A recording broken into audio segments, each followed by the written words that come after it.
गोविंद शिल्प घेऊन येत आहे 79 ट्विन बंगलोचा भव्य दिव्य पंढरपुरातील एकमेव प्रकल्प। आमच्या प्रकल्पाची वैशिष्ट्ये मनाला शांती देणारं महादेवाचं मंदिर, मुख्य रस्ता सुमारे 30 फुटांचा, अंतर्गत रस्ता सुमारे 20 फुटांचा, ग्रामपंचायत योजनेचा प्रत्येक बंगलोजला स्वतंत्र नळ, सांडपाण्याची सुरक्षित विल्हेवाट, सर्व टाइल्स ग्लॉसी आणि नामांकित कंपनीच्या, सर्व स्टेअर, खिडक्या, चौकटी सुपर ब्लॅक ग्रेनाइट, दोन्ही अटॅच बाथरूम पूर्णपणे टाइल्स, पंतप्रधान हर घर नल योजना पूर्णत्वाकडे, बाथरूम, बेसिन, किचन, सीटू फिटिंग्स हे जगवार कंपनीचे, स्टील वर्क पूर्णपणे जिंदाल कंपनीचे, 1000 लिटर पाण्याची टाकी, 150 लिटर सोलर वॉटर हीटर सोबत वॉटर प्युरिफायर, प्रत्येक बंगलोजला स्वतंत्र पार्किंग, दर्शनीय भाग पूर्णपणे डॅटो टाइल्स, टाटा प्रवेश कंपनीचे आकर्षक भक्कम दरवाजा, फुटी उंचीचे सुरक्षित कंपाऊंड। मग विचार काय करताय? गोविंद शिल्प, पत्ता गट नंबर 95, हॉटेल अंगण शेजारी, टाकळी रोड, पंढरपूर। ताजा घडामोडी पाहण्यासाठी आमच्या YouTube चॅनलवरील PVR म्हणजेच पंढरी वार्ता या न्यूजला सबस्क्राइब करा आणि शेजारील बेल आयकॉनवर क्लिक करा।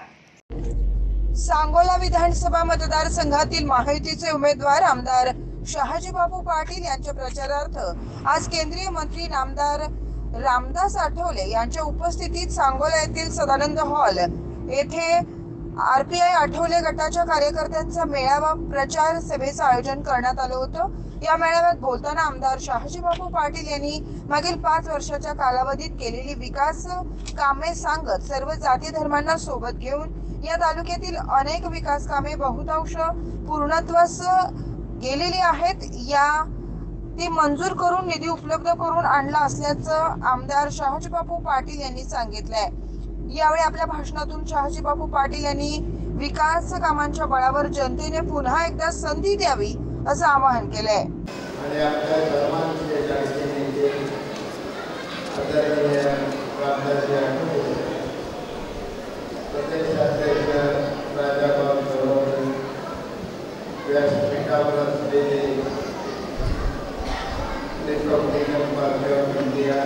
भारतीय जनता पार्टी शिवसेना या पक्षाचे सर्व पदाधिकारी जमलेल्या माझ्या माता भगिनी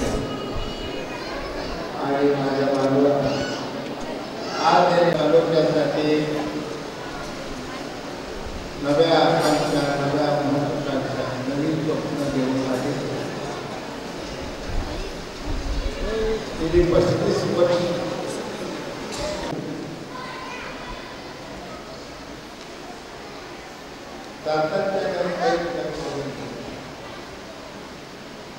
आपल्या सर्वांसाठी, आपल्या सर्व बांधवांसाठी त्याची प्रगती व्हावी, उन्नती व्हावी, सामाजिक न्याय त्यांना मिळावा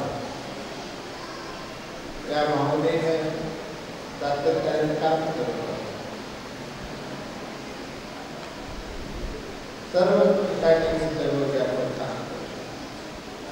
माझ्या माहितीने या ठिकाणी सांगोला तालुक्यात सामाजिक न्याय विभाग असो, माझा आमदार पंधरावतो, पर्यटन विभाग, नगर विकास विभाग असतो।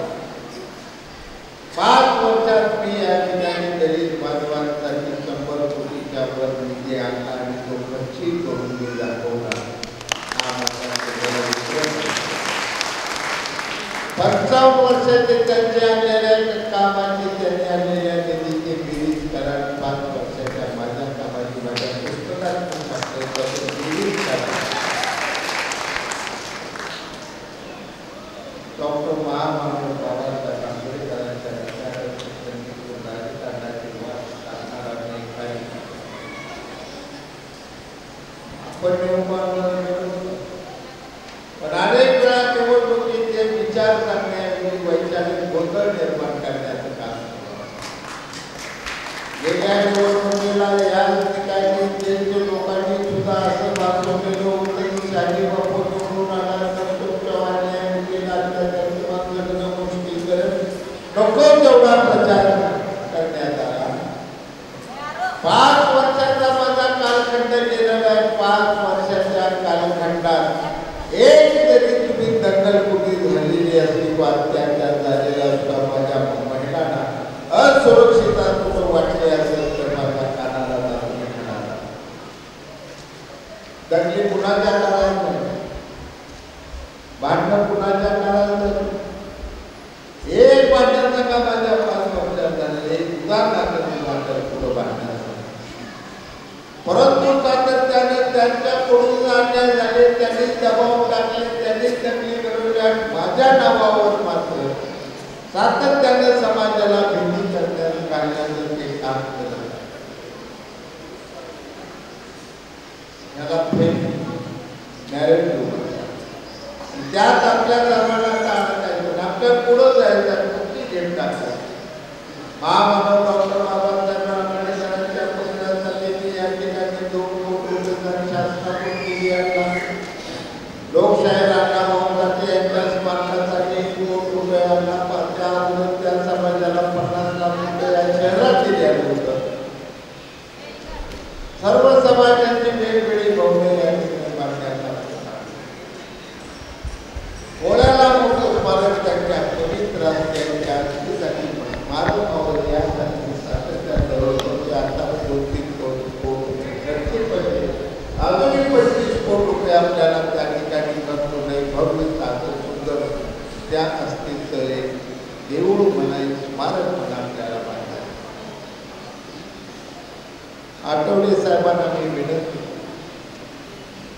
साहेब बजेटचा कायदा हा आपल्या महाराष्ट्रात यायला पाहिजे. त्यासाठी मी 100% रात्र जे पैसे मागासवर्गीयांच्या नावावर आहे, ते पैसा जो हिचा मागासवर्गीयांच्या नावावर आहे, तो पैसा इतरत्र न वळवता तो फक्त आणि फक्त मागासवर्गीयांसाठीच खर्ची पाडला पाहिजे. यासाठी या महाराष्ट्र शासनात आपल्याला एक कायदा करावा लागणार आहे. तो कायदा करण्यासाठी मी निवडून आल्यानंतर रात्रंदिवस प्रयत्न करीन, आठवले साहेबांच्या सहकार्याने करीन, परंतु तो कायदा आणण्याचा 33% तुम्ही आम्हाला आरक्षण दिले. महामानव डॉक्टर बाबासाहेब आंबेडकरांच्या राज्यघटनेनुसार स्वातंत्र्य मिळत असतानाच आपल्याला मिळालेलं आहे. परंतु या शासनाच्या तिजोरीचा 33% पैसा दलितांसाठी खर्च झाला का हे बघणं सरकार महत्त्वाचं. नुसत्या आरक्षणावरून प्रश्न सुटणार नाही. हजारो वर्ष त्यांनी दारिद्र्य दैन्य अवस्था सोसले. आज अजून त्यांचं दारिद्र्य इतर सर्व समाजापेक्षा वेगळं दारिद्र्य आहे. त्या समाजासाठी या महाराष्ट्र शासनाच्या तिजोरीतला 33% पैसा कसा खर्ची पडेल यासाठी आपल्या सर्वांना प्रयत्न करावे लागतात. माझं एक स्वप्न साहेब, मी अनेक गोष्टी केल्या आहेत, परंतु माझं आता येणाऱ्या 5 वर्षात सगळ्यात मोठं महत्त्वाकांक्षी काम जर माझ्या बांधवांसाठी तुमच्यासाठी कोणतं असेल तर कमीत कमी 50 पासून ते 100 कोटी रुपयाचा निधी कोणत्याही परिस्थितीत उपलब्ध करून एक भव्य वसतिगृह या ठिकाणी मला सांगोल्यात उभा करायचा आहे, जेणेकरून माझ्या मागासवर्गीय विद्यार्थ्यांच्या सगळ्या सुखसोयी त्या ठिकाणी 11वी पासून ते IST परीक्षा, SP परीक्षा, IPS परीक्षा, MPSC, UPSC या सर्व अभ्यास त्या वसतिगृहात करता येईल अशा प्रकारचे सुंदर असं आपल्याला वसतिगृह या ठिकाणी निर्माण करायचं. एक चळवळीत आम्ही कार्य करतो. आठवले साहेबांचे माझे जिव्हाळ्याचे संबंध 30-35 वर्षापूर्वी आणि हे नातं आम्ही एकत्र असताना सातत्यानं तुम्हाला प्रेम दिले, माया दिली, भावासारखी मानले. अनेक कार्यकर्ते माझे आहेत, माझ्यासारख्या भावासारखे. आज माझा एक जिव्हाळ्याचा मित्र बलबीर मनसोडे आपल्याकडे, गौतम निघून